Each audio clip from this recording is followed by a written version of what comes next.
নমস্কার, বং ইন্ডিয়া ব্লগের আরেকটি ভিডিওতে আপনাদের স্বাগত। আজ রবিবার, সকাল সকাল জানলা খুলে দেখছি প্রচুর রোদ উঠেছে, বাইরের তাপটা ভেতরে ঢুকছে।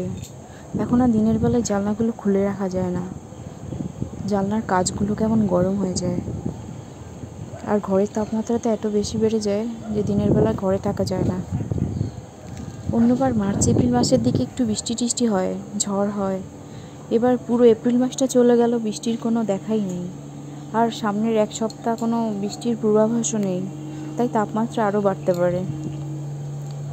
দিনের বেলায় কোনো কাজ ছাড়া কেউ বাইরে বের হয় না। আগে যা হোক একটু সন্ধ্যাবেলায় বেরোতাম, এখন আর সন্ধ্যার দিকে এনার্জিই থাকে না বের হওয়ার, তাই এবার আসার পর থেকে আর বাইরেই বের হইনি। আজ মনে হয় 15 দিনে হলো বাইরে বেরোবো। যাবো পাশের একটি মন্দিরে, আমাদের বাড়ির একটি কাজ আছে। আমাদের পাশেই রাম ঠাকুরের মন্দির। সকাল সকাল উঠে স্নান করে রেডি হয়ে নিলাম। এটা রাম ঠাকুরের মন্দির। বাংলাদেশে থাকতে রাম ঠাকুর সম্পর্কে আমার তেমন কোনো আইডিয়াই ছিল না।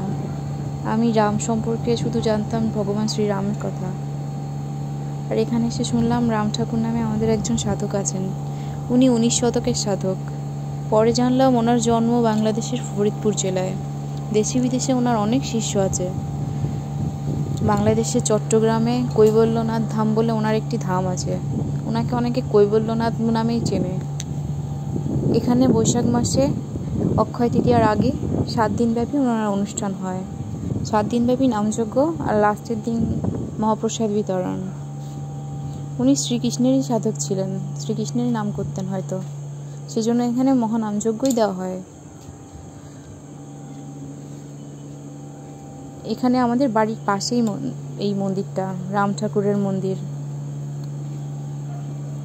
অনুষ্ঠানের সময় দেশে বিদেশের ওনার অনেক শিষ্য আসেন এখানে।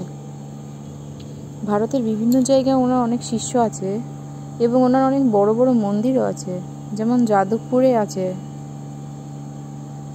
এখানে এসেই আমি দেখেছি ওনাকে, তার আগে কখনো দেখিনি। পাশে আরেকটি মন্দির আছে, মা কালীর মন্দির, কিন্তু এখানে মন্দিরটির নাম মা কামাখ্যা মন্দির।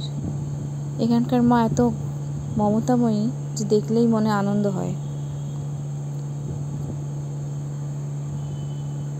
আমি এখানে 2 একবার এসেছি, কিন্তু আমি আগে জানতাম না এখানে একটি মা কালী মন্দিরও আছে। আমি ভালোবাসি, তাই আমাকে 1 মুঠ নকুলদানা প্রসাদ দিল। আমাদের কাজ হয়ে গেছে, এবার আমরা বাড়ি ফিরে যাব। এখানে প্রায় সময় হনুমান দেখা যায়, ওরা আসে এখানে। আমাদের কাজ শেষ, তাই বাড়িতে ফিরে এলাম। আজকে এই পর্যন্তই, দেখা হবে অন্য কোনো ভিডিওতে। ততক্ষণ পর্যন্ত সবাই ভালো থাকবেন, সুস্থ থাকবেন। টাটা।